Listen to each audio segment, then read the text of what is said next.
বলে আমার বঙ্গভবনে যে মহামান্য রাষ্ট্রপতির কাছে আমার পদত্যাগপত্র জমা আমি দেইনি। জি আপা। কাজে আমার কিন্তু পদত্যাগ হয়নি, আমি কিন্তু এখনো বাংলাদেশের constitutional prime minister, elected prime minister. দেখেন উনি এখনো বাংলাদেশের নাকি প্রধানমন্ত্রী। পাগলে কিনা বলে ছাগলে কিনা খায়, তারপরে আরো কিছু প্রবাদ আছে না, পাগলের সুখ মনে মনে, এইসব বিভিন্ন উপাধি এখন তারা দেওয়া যায় জাস্ট একটা সান্ত্বনা, শান্তি পাওয়ার জন্য তিনি এইসব বাকওয়াস কথাবার্তা বলে বেড়াচ্ছেন।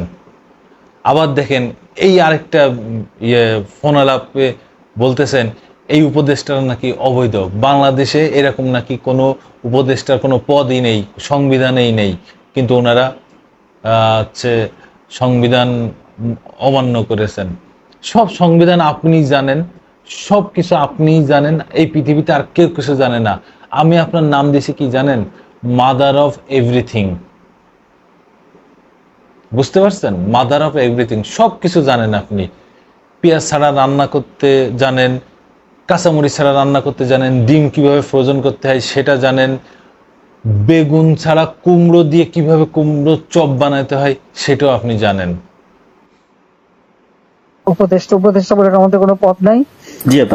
যেভাবে সে ক্ষমতায় গেছে এটা তো মানে মানুষ খুন করে মেরে একটা সিচুয়েশন তৈরি করে তারপরে তো সে ক্ষমতায় গেল। জি জি আপা, জি জি। না আমরা এগুলা আমাকেই মেরে ফেলা। জি আপা, আমরা এগুলা আমরা ইউরোপিয়ান পার্লামেন্টকে জানাচ্ছি। আর তাছাড়া আমি তো পদত্যাগ করি নাই। জি আপা। আপা সবচেয়ে বড় কথা হচ্ছে যে আমাদের কনস্টিটিউশনের আর্টিকেল 57 অনুযায়ী যেভাবে পদত্যাগ করতে হয়, জি আপা, আমার কিন্তু সেভাবে পদত্যাগ করা হয়নি। আমার কথা শোনার জন্য আবারও আপনাদের ধন্যবাদ। পাগলের সুখ মনে মনে, এটা কি জানেন? তাহলে শুনে রাখেন, শেখ হাসিনা এক ফোন আলাপ ফাঁস হয়েছে, তিনি বলতেছেন যে তিনি এখনো প্রধানমন্ত্রী এই বাংলাদেশের। কেমনে হয়, কিভাবে হয়, উনি তার কিছুটা ব্যাখ্যাও দিয়েছেন যে এইভাবে উনি বাংলাদেশের প্রধানমন্ত্রী। তো উনি যদি বাংলাদেশের প্রধানমন্ত্রী হন তাহলে উনি পালায় চলে গেলেন কেন? উনি কেন এতদিন পালায় বিদেশে রয়েছেন? বাংলাদেশের পার্শ্ববর্তী একটা দেশে আছেন, তার টোটাল যেই সংসদ সভা সেটা কেন রাষ্ট্রপতি বিলুপ্ত করে দিলেন? কেন নতুন অন্তর্বর্তীকালীন সরকার শপথ নিলেন? কেন নতুন উপদেষ্টা গঠন হলো, নতুন প্রধান উপদেষ্টা হলেন? কিভাবে হলেন? এগুলো কি সংবিধানের বাইরে? এগুলো কি সংবিধান ছাড়া? এই জন্যই বললাম যে পাগলের সুখ মনে মনে। উনি এখনো সেই মনে মনেই আছেন যে উনি বাংলাদেশের প্রধানমন্ত্রী। উনি ক্ষমতা ছাড়বেন না, মৃত্যুর আগ পর্যন্ত উনি বাংলাদেশের ক্ষমতায় থাকবেন। এই দেশ ওনার বাপের, এই দেশ ওনার বাপ স্বাধীন করেছে, উনি বারবার এই কথা বলেন। কিন্তু না, একটা কথা খুব ভালো করে জেনে রাখুন, বঙ্গবন্ধু এই বাংলাদেশ স্বাধীন করেছে এই দেশের মানুষের জন্য। তার নেতৃত্বে এই বাংলাদেশ স্বাধীন হয়েছে এই দেশের মানুষের জন্য, আপনার জন্য না, আপনার পরিবারের জন্য না। আপনি তার মেয়ে হিসেবে বাপের কোটায় আপনি প্রধানমন্ত্রী হয়েছেন। আপনি এখনো মনে মনে সে কলাই খেয়ে যাচ্ছেন যে আপনি এখনো বাংলাদেশের প্রধানমন্ত্রী। তাহলে বাংলাদেশের মানুষ ছেড়ে পালিয়ে গেলেন আপনি। লাগাতার দীর্ঘ 16 বছর আপনি ক্ষমতায় রয়েছেন। কিভাবে ছিলেন আপনি? আপনি জানেন না আপনি কিভাবে ক্ষমতায় ছিলেন? আবার কিভাবে ক্ষমতা রেখে পালিয়ে চলে গেলেন? আবার বলতেছেন যে আপনি বঙ্গভবনে যে পদত্যাগ করেন নাই, বাংলাদেশের সংবিধান অনুযায়ী আপনি এখনো প্রধানমন্ত্রী। আপনি যেই দেশে বসে থেকে এই কথাগুলো বলতেছেন সেই দেশের রাষ্ট্রপ্রধান, তিনি বর্তমান বাংলাদেশের যে প্রধান উপদেষ্টা ডক্টর মোহাম্মদ ইউনূসকে ফোনে শুভেচ্ছা বার্তা জানিয়েছেন। তার ডক্টর ইউনূসের সরকারের সাথে আপনার যেখানে লুকিয়ে আছেন সেই দেশের সরকার স্বতঃস্ফূর্তভাবে কাজ করবে, কাঁধে কাঁধ মিলিয়ে কাজ করবে, এই বার্তাও দিয়েছে। আপনি মনে হয় এটা জানেন না, যদি না জেনে থাকেন তা জেনে রাখেন। আর ওই ফোন আলাপে ওইসব আজে বাজে উজগবি কথা, ওইসব কথা বলেন না।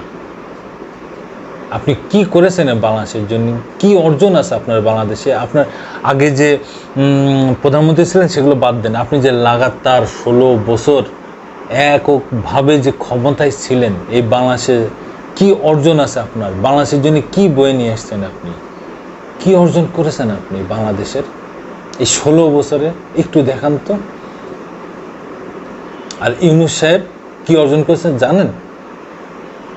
উনি নোবেল প্রাইজ অর্জন করেছেন এই বাংলাদেশের জন্য, তার নিজের জন্য বাংলাদেশের নাম উজ্জ্বল করেছেন। আমরা যখন বাইরে খেলতে যাই, যখন আমরা খেলে আমরা যখন জিতি, পুরস্কারটা পাই, তখন সেটা নাম নেয়, কার নাম নেয়? বাংলাদেশের অমুক সেই খেলোয়াড়ের নাম নেয়। একটা কথা মনে রাখেন, তো ইউনূস সাহেব সেই বাংলাদেশের অমুক নোবেল প্রাইজ প্রাপ্ত বিজয়ী ডক্টর মোহাম্মদ ইউনূস, তিনি পৃথিবীর আনাচে কানাচে বাংলাদেশের নাম পৌঁছায় দিয়েছেন। তিনি একজন সফল কারিগর, যেখানে হাত দিয়েছেন সেটাই স্বর্ণ হয়ে গেছে। সেই বিজনেসই ফুলে ফেপে একদম আপ হয়ে গেছে, উপরে উঠে গেছে। আর আপনি কি করেছেন? 16টা বছরে বাংলাদেশে আপনি ক্ষমতায় ছিলেন, কি অর্জন করেছেন আপনি? বাংলাদেশের জন্য কি বয়ে নিয়ে আসছেন আপনি? কি সুখবর আছে আপনার কাছে বাংলাদেশের জন্য? শুধু তো দুর্নীতি, লুটপাট, হয়রানি, অবিচার, এইগুলো ছাড়া আপনার থলিতে কি আছে, আপনার পকেটে আর কি আছে? একটু দেখান তো, একটু বলেন তো, কি অর্জন করেছেন আপনি বাংলাদেশের জন্য? কি অর্জন করেছেন? বাংলাদেশের মানুষকে আপনি ভালোবাসেন? আপনি যদি বাংলাদেশের মানুষকে ভালোই বাসেন, তাহলে দেশ ছেড়ে আপনি পালিয়ে যাবেন কেন রে ভাই? হ্যাঁ, কেন পালিয়ে যাবেন?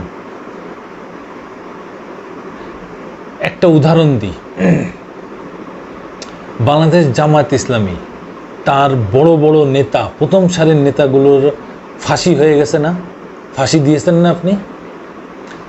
তারপরেও সেই দলের লোক পালিয়ে যায়নি, সেই দলের লোকে বাংলাদেশেই আছে রে ভাই।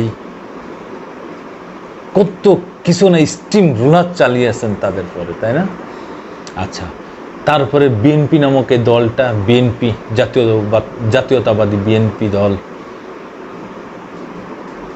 তার যে প্রধান বেগম খালেদা জিয়া, তার ভিটে ছাড়া, মাটি ছাড়া, বাড়ি ছাড়া করেছেন না? তারে 16 বছর দীর্ঘ সময় জেলখানায় রেখেছেন না? তার ছোট ছেলে, তাকে মেরে ফেলেছেন না জেলখানায়?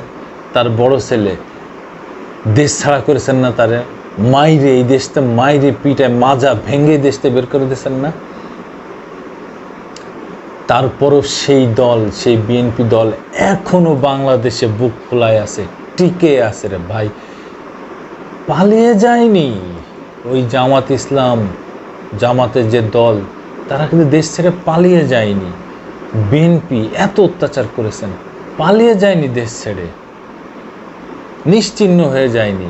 আর আপনি 16 বছর ক্ষমতায় থেকে দেশ ছেড়ে পালিয়ে চলে গেলেন। আপনার মাটি, আপনার ভিটা, আপনার বাড়ি, আপনার সয় সম্পত্তি, আপনার জনগণ, আপনার দল সব ছেড়ে আপনি পালিয়ে চলে গেলেন দেশ ছেড়ে। এই হচ্ছে আপনার ভালোবাসা? হাই রে ভালোবাসা রে ভাই! এই ভালোবাসার জন্যই তো আপনাকে কি দেওয়ার দরকার? জাদুঘরে রাখার দরকার। ভাই, ভালোবাসা কারে বলে একটু শেখেন। আপনার বাবার দিকে তাকিয়ে দেখেন, আপনার বাবার কাছ থেকেও একটু শেখেন। আপনার বাবার ইতিহাসগুলো তো কি জীবনে কিচ্ছু পড়েন না, একটু বই পুস্তক পড়ে দেখেন আপনার বাবার ইতিহাস, দেশকে সে কি পরিমাণ ভালোবাসত। আপনি তার কন্যা, আর আপনি দেশকে ঘৃণা করতেন, যার কারণে দেশ ছেড়ে পালিয়ে চলে গেলেন। এই দেশের মানুষকে এই 16 বছর আপনি কি করেছেন? গলা চিপে ধরেছেন, দেশের লুটপাট করে আপনি একদম 12টা বাজিয়ে ছেড়েছেন, আপনি সেই লোক। আর আপনি এখন বলতেছেন এত কিছুর পরে ছাত্র জনতার বুকের উপরে দাঁড়িয়ে সহসা মানুষ হত্যা করে আপনি এখন বলছেন এখন আপনি প্রধানমন্ত্রী, টুক করে চট করে বাংলাদেশে ঢুকে পড়বেন। না রে ভাই, এত সস্তা না,